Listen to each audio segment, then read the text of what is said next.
नमस्कार दोस्तों, आज हम एक्स सीरीज़ की जीत गया शैतान लेकर आए हैं। कहानी रक्त प्यासा से शुरू होती है, जहाँ पर शैतान बच्चे को नरेश एक चैम्बर में ले जाके बांध के उसको मारने की कोशिश करता है। अब आगे चील आता है और वो टकरा जाता है शैतान बच्चे से, जो जाता है सिर लीवर में और लीवर बंद हो जाता है। नरेश बोलता है कि मैं अब इस बच्चे को खुद ही मारूंगा। नरेश जाता है उस बच्चे को मारने के लिए, मगर एक बार फिर से नाकाम हो जाता है।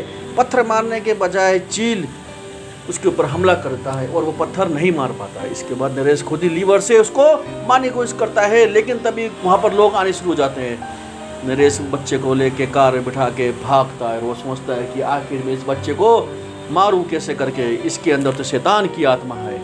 नरेश इससे पहले कुछ समझ पाता वो निकल पड़ता है घर की ओर। इधर प्रोफेसर गुप्ता की बहन बोलती है अपनी सहेलियों को कि कुछ न कुछ गड़बड़ है, नरेश जो है 3 चाकू लेके घूम रहा है जो मेरे पास है। ये सुनने के बाद बाकी दोनों वार्डन वहाँ से निकल पड़ती है।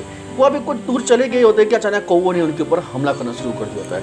मौत बन के कौवे उनके ऊपर टूट पड़ते हैं और दोनों को मारने की कोशिश करते हैं। उफ, एक एक करके दोनों को भयानक मौत दे देते हैं। और ये सब के पीछे होता है वही शैतान बच्चा ये सब अपनी आंखों से देख रहा होता है, हालांकि वो कार में बैठा होता है।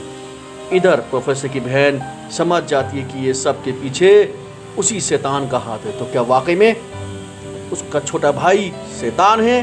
तभी छोटा बच्चा वहाँ पर आ जाता है। इतने में नरेश भी वहाँ आता है। वो नरेश को बोलना चाहती है कुछ बात, मगर बच्चे को देख के वो डर जाती है। और तभी बच्चे की माँ वहाँ पर आ जाती है और बच्चे को गले लगा देती है। इधर प्रोफेसर गुप्ता बोलता है कि बच्चे कहाँ से मिला?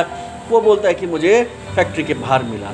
इधर नरेश की बहन बोलती है कि क्यों ना इनको आप बच्चे को हम चिड़ियाघर लेकर चलते हैं। चिड़ियाघर में वो जब ले जाते हैं तो शैतान बच्चा जानवर की तरफ देखता है और तभी सारे बंदर पागल हो जाते हैं। वो यकायक नरेश की बहन के ऊपर झपटा मारते हैं।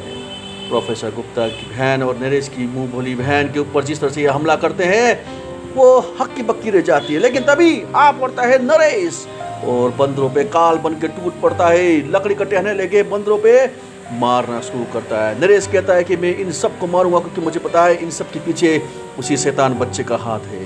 तभी वो वहाँ पर बहन को देखता है, वो भाग पड़ता है उसको उठाने के लिए, लेकिन तभी बंदर पागल हो जाते हैं और उसके पीछे पड़ जाते हैं। वो भागता है और सामने एक पानी को देखता है और वो बोलता है कि मैं इसमें कूद जाऊँगा।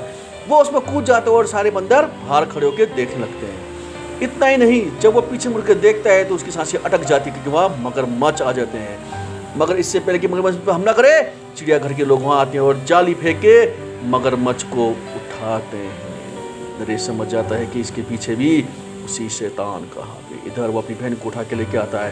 प्रोफेसर गुप्ता उसकी बीवी उसको लेके हॉस्पिटल जाती है। इधर नरेश उस बच्चे को देखते हैं। इधर हॉस्पिटल में नरेश अपनी बहन को देखती है जो अब थोड़ी ठीक है लेकिन बेहोश है।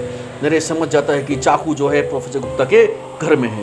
वो प्रोफेसर गुप्ता के घर तोड़ लगाता है ताकि उसको चाकू मिल जाए। प्रोफेसर गुप्ता से पूछता है कि बच्चा किधर है? वो बोलता है कि वो अपने दादाजी के पास नहा रहा है।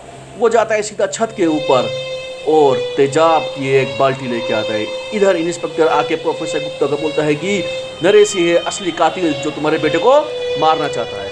इधर नरेश टंकी में एसिड डाल देता है तो तभी पुलिस को पकड़ लेती है। प्रोफेसर गुप्ता बोलती है कि तू ही है असली कातिल। तब तक एक आवाज आती है, गुप्ता अंदर भागता है, नहीं क्या वाकई में शैतान बच्चा मर गया? इधर नरेश को पुलिस लेके जाती है। पुलिस कहती है कि मुझे मालूम है कि वो बच्चा शैतान है, लेकिन सब काल्पनिक कहानी कि तू पागल हो गया है, तू ही है असली कातिल। इसके बारे में मुझे क्या बताएगा नरेश? तूने ही अपने दोस्त सुरेश को मारा होता है। रमेश इतने कुछ समझ पाता है कि अचानक गाड़ी ठुक जाती है और वो मारा जाता है, लेकिन मरने से पहले पुलिस वालों को बताते हैं कि यही है असली कातिल और उसको गिरफ्तार कर लेते हैं। तो क्या वाकई में शैतान जीत गया? दोस्तों, इसके बारे में अब हम पढ़ेंगे अगली कहानी में। जी हाँ, मैं शैतान हूँ। इसकी अगले भाग में हम पता लगाएंगे कि क्या वाकई में प्रोफेसर गुप्ता और उसकी फैमिली के ऊपर शैतान ने हमला किया। दोस्तों, मेरे चैनल को प्लीज सब्सक्राइब जरूर कीजिए। मिलते हैं अगली कहानी में। बैड टाइम राज को।